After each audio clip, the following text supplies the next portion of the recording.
સ્થાનિક સ્વરાજ્યની ચૂંટણીના પરિણામ આવી ચૂક્યા છે અને એક્ઝિટ પોલ કહી રહ્યું હતું કે ગુજરાતમાં પરિવર્તન જોવા મળશે, પરંતુ ઉલટું પરિણામ આવ્યું. ભારતીય જનતા પાર્ટીનો દબદબો યથાવત જોવા મળ્યો, પરંતુ બીજી બાજુ કોંગ્રેસની બેઠકોમાં ચોક્કસથી વધારો તો થયો છે, પરંતુ આમ આદમી પાર્ટીના સુપડા તો સાફ થઈ ગયા. અને હવે તે વચ્ચે આ ચૂંટણીમાં સૌથી વધુ જે ચર્ચાસ્પદ જિલ્લો હતો તે હતો વાવ થરાદ જિલ્લો. અને દરેક લોકો જે છે તે નજર રાખીને બેઠા હતા કે વાવ થરાદ જિલ્લામાં કેવું પરિણામ આવશે, કારણ કે ભલે ભાજપની સરકાર 30 વર્ષથી છે, પરંતુ વાવ થરાદમાં હજુ પણ કોંગ્રેસ નો મત વિસ્તાર કહેવાય છે. અને તે વચ્ચે હવે એ જ અંગે વાત કરવી છે કે વાવ થરાદમાં કોંગ્રેસને કેટલી બેઠકો મળી છે. નમસ્કાર, સ્વાગત છે આપનું ક્રાંતિ માર્ગમાં અને હું છું મેક્ષુ ઠક્કર આપની સાથે. જો પહેલા આપણે નગરપાલિકાની વાત કરીએ તો વાવ થરાદ જિલ્લાના થરાદ નગરપાલિકાની જો વાત કરવામાં આવે તો 7 વોર્ડમાં કુલ ચૂંટણી યોજાઈ હતી, જેમાં 28 બેઠકો હતી.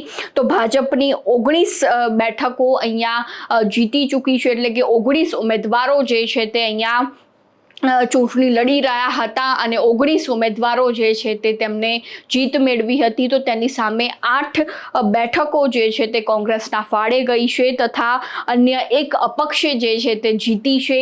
તે રીતના આંકડાઓ હાલમાં સામે આવી રહ્યા છે. ત્યારબાદ જો ભાભર નગરપાલિકાની વાત કરવામાં આવે તો બનાસના બેન ગેનીબેન ઠાકોરનું આ ગઢ કહેવાય છે, પરંતુ ગેનીબેન ઠાકોર માટે માઠા સમાચાર સામે આવ્યા, કારણ કે અહીંયા કોંગ્રેસનું અત્યંત ખરાબ પ્રદર્શન જોવા મળ્યું. આશા કરતા વિપરીત પરિણામ જે છે તે આવ્યું હતું, કારણ કે આપણને આશા હતી કે ભાભરમાં ચોક્કસથી કોંગ્રેસ જે છે તેની હાઈ લેવલની બેઠકો હશે, પરંતુ અહીંયા પરિણામ શૂન્ય આવ્યું હતું. જેમાં 6 વોર્ડમાં જે છે તે ચૂંટણી યોજાઈ હતી, જેમાં બધી જ બેઠકો પર ભારતીય જનતા પાર્ટી જે છે તેમને જીત મેળવી છે. ત્યારબાદ જો તાલુકા પંચાયતની વાત કરવામાં આવે તો થરાદ તાલુકા પંચાયતમાં ભાજપે 23 બેઠકો તો કોંગ્રેસે 1 બેઠક પર વિજય મેળવ્યો છે. ત્યારબાદ રાહ તાલુકા પંચાયતમાં ભાજપે 12 બેઠક પર તો કોંગ્રેસે 4 બેઠક પર વિજય મેળવ્યો.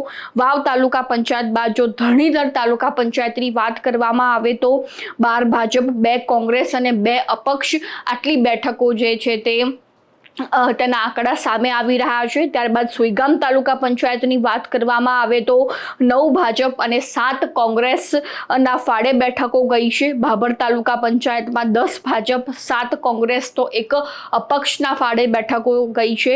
લાખણી તાલુકા પંચાયતમાં કોંગ્રેસનો સારો એવો દેખાવ જોવા મળ્યો હતો, જેમાં 7 ભાજપ, 13 કોંગ્રેસ અને 1 અપક્ષ જે છે તેમને બેઠકો મળી, જેમાં તાલુકા પંચાયતમાં ચોક્કસ અહીંયા કોંગ્રેસી અગ્રેસર જોવા મળી છે, સારું એવું પ્રદર્શન જોવા મળ્યું. ત્યારબાદ દિયોદર તાલુકા પંચાયતની જો વાત કરવામાં આવે તો અહીંયા પણ કોંગ્રેસ લીડમાં જોવા મળી, જેમાં 12 બેઠકો કોંગ્રેસને મળી છે, તો 10 બેઠકો ભારતીય જનતા પાર્ટીના ફાળે ગઈ છે.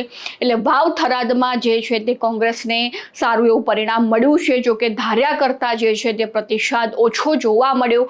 અમદાવાદમાં ખાસ કરીને જે છે તે કોંગ્રેસની સારી એવી બેઠકો આવી છે ગયા વર્ષ કરતા, તેને લઈને કોંગ્રેસમાં એક ખુશીનો માહોલ પણ જોવા મળી રહ્યો છે.